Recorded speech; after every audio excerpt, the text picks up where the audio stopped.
पश्चिम बंगाल हिंसा को लेकर वहां के राज्यपाल जगदीप धनखड़ काफी गुस्से में हैं और उन्होंने बाकायदा चीफ सेक्रेटरी और वहां के डीजीपी ममता बनर्जी को लेकर तल्ख टिप्पणी की है। उन्होंने कहा है कि जब मैं देखता हूं रात को कि हिंसा की खबरें आ रही हैं और सुबह इनसे पूछता हूं कि रात हिंसा हुई थी, वो कहते हैं सब कुछ ठीक ठाक है।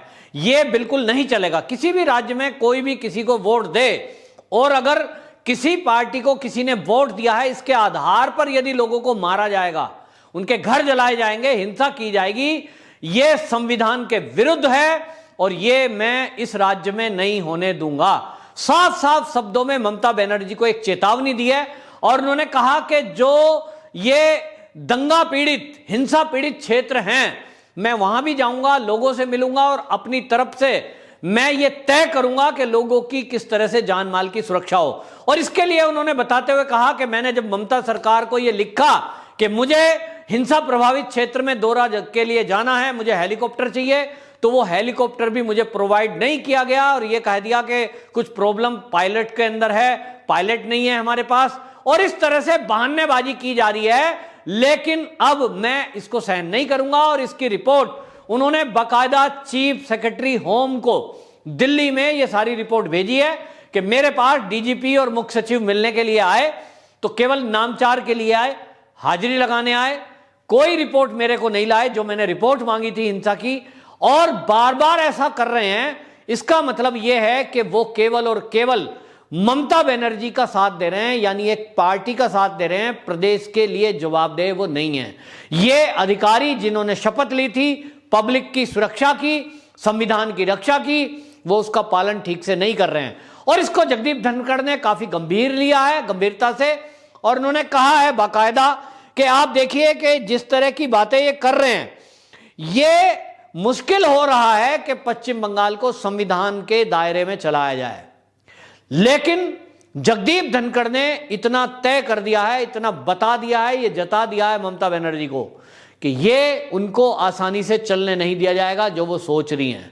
इस सख्त लहजे के बाद कुछ हिंसा में ठहराव आया है, लेकिन जो भी हिंसा अभी तक हुई है, जितने लोग मरे हैं, जितने लोगों के घर जलाए गए, महिलाओं के साथ बलात्कार हुए, ममता बनर्जी ने राज्यपाल और केंद्र सरकार की सख्ती के बाद यह बयान जरूर दिया है कि मैं जो दोषी हैं उनके खिलाफ कार्रवाई करूंगी। लेकिन धरातल पे देखने में यह आया कि अभी तक पश्चिम बंगाल की पुलिस ने कोई कार्रवाई की नहीं है। करेंगे भी कैसे, क्योंकि वो टीएमसी के कार्यकर्ता हैं जिन्होंने इस हिंसा को अंजाम दिया है, जिन्होंने महिलाओं के साथ बदतमीजी की है। और ऐसा पिछले 10 साल में पश्चिम बंगाल के लोगों ने देखा है कि टीएमसी का यदि कोई कार्यकर्ता है, यदि उसके खिलाफ कोई एफआईआर भी कर देता है, थाने तक वो चला जाएगा, थाने से आराम से छूट जाएगा।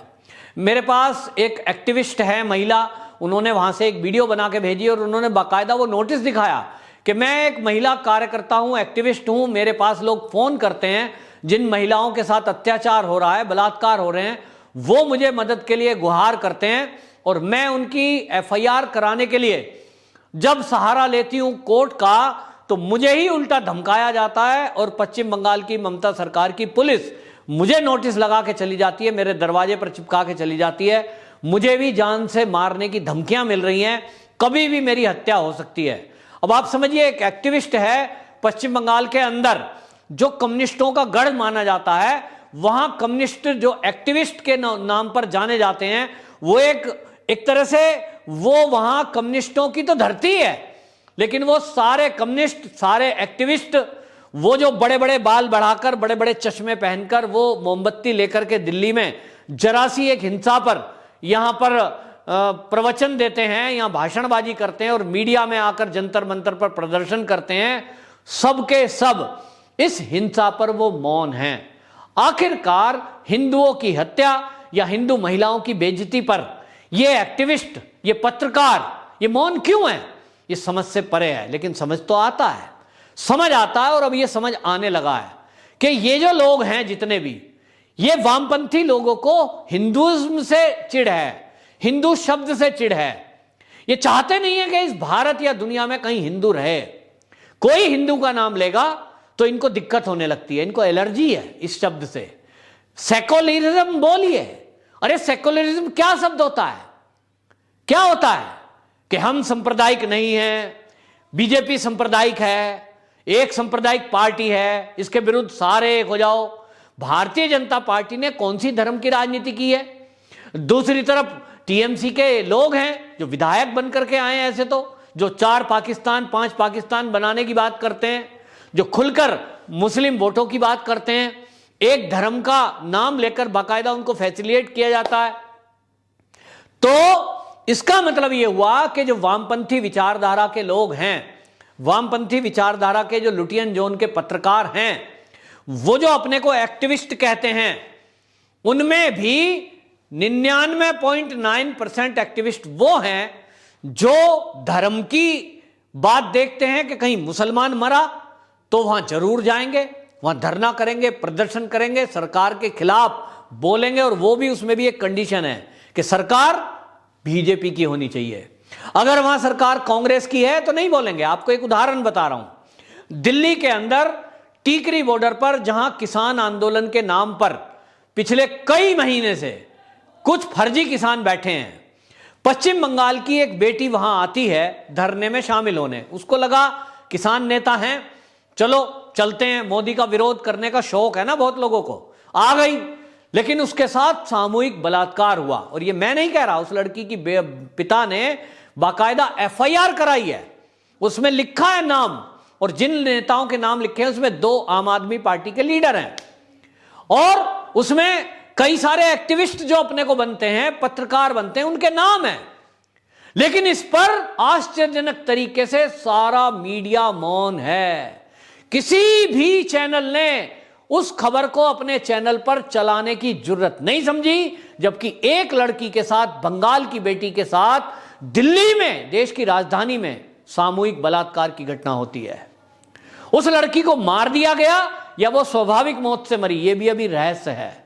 इसकी जांच होगी तो परतें खुलेंगी। हालांकि ये हरियाणा पुलिस ने, क्योंकि मामला हरियाणा का है, हरियाणा पुलिस ने एसआईटी गठित की है और इसमें लोग भागे हुए हैं, आम आदमी पार्टी के लीडर तो। लेकिन मीडिया, एक्टिविस्ट, मोमबत्ती गैंग, टुकड़े टुकड़े गैंग जो हर बात में आके टपकता है, वो बंगाल की बेटी की बलात्कार की, सामूहिक बलात्कार की घटना पर मौन क्यों है? और मैं पूछना चाहता हूं कि ममता बनर्जी जो महिलाओं की वोट पर मुख्यमंत्री बनी है 3री बार, वो कहती है मैं महिलाओं की रक्षा करूंगी, वो मौन क्यों है? बोले जरा, इस मुद्दे पर बोले। आम आदमी पार्टी के लीडर जुड़े हुए हैं तो केजरीवाल को कहे फोन करके, कौन आपकी पार्टी का नेता है, कौन आपका खास आदमी है, उसको सजा दीजिए, अपनी पार्टी से निष्कासित करिए। एक शब्द ममता बनर्जी ने नहीं बोला। यह सब दिखाता है कि यदि ये रेप हुई लड़की, सामूहिक रेप हुई लड़की, यदि ये मुसलमान होती तो 101% मैं आपको कह रहा हूं, सारे मीडिया नहीं, भारत का मीडिया नहीं, इंटरनेशनल मीडिया को ये हाईलाइट चल रही होती फ्रंट में। लेकिन आज रिपब्लिक भारत, जी न्यूज, इंडिया टीवी, आज तक, ये जितने बड़े बड़े नाम है, और एनडीटीवी तो पहले से ही कम्युनिस्टों का चैनल कहा जाता है, रिपब्लिक भारत जैसा चैनल भी मौन है।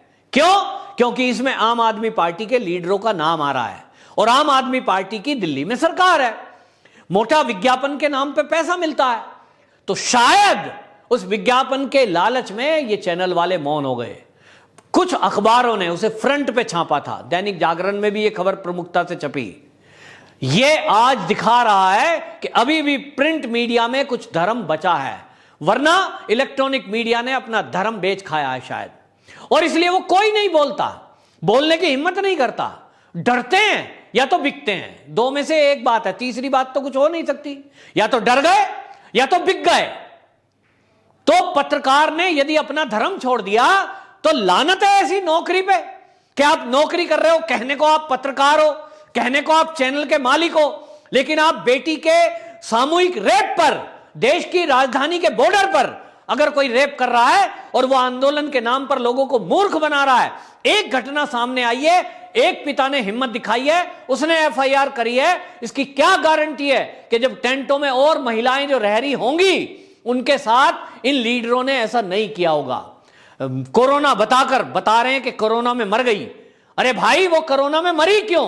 कोरोना हुआ क्यों, और इसका मतलब उन टेंटों में कोरोना का पेशेंट घूम रहा है, कोरोना फैल रहा है, लेकिन ये बॉर्डर पर लोग डटे हुए हैं। ये विपक्ष का कल्चर दिखाई दे रहा है और ये मीडिया का कल्चर दिखाई दे रहा है, जिसका हमने पश्चिम बंगाल में देखा कि पश्चिम बंगाल की हिंसा, वहां हुई महिलाओं के साथ बलात्कार, इस पर सब मौन है। और वहां के राज्यपाल इस पर अगर कड़ा बयान देते हैं और कड़ी कार्रवाई की बात करते हैं और वो कहते हैं कि मैं पीड़ितों से मिलूंगा, तो सारी ये सरकार ममता बनर्जी इस पर मौन है, कोई जवाब नहीं देती। और कहीं ना कहीं हुई हिंसा करने वाले और महिलाओं के साथ रेप करने वालों को मौन समर्थन ये ममता बनर्जी दे रही है। इसका जवाब पश्चिम बंगाल की जनता ममता बनर्जी से चाहती है। वंदे मातरम।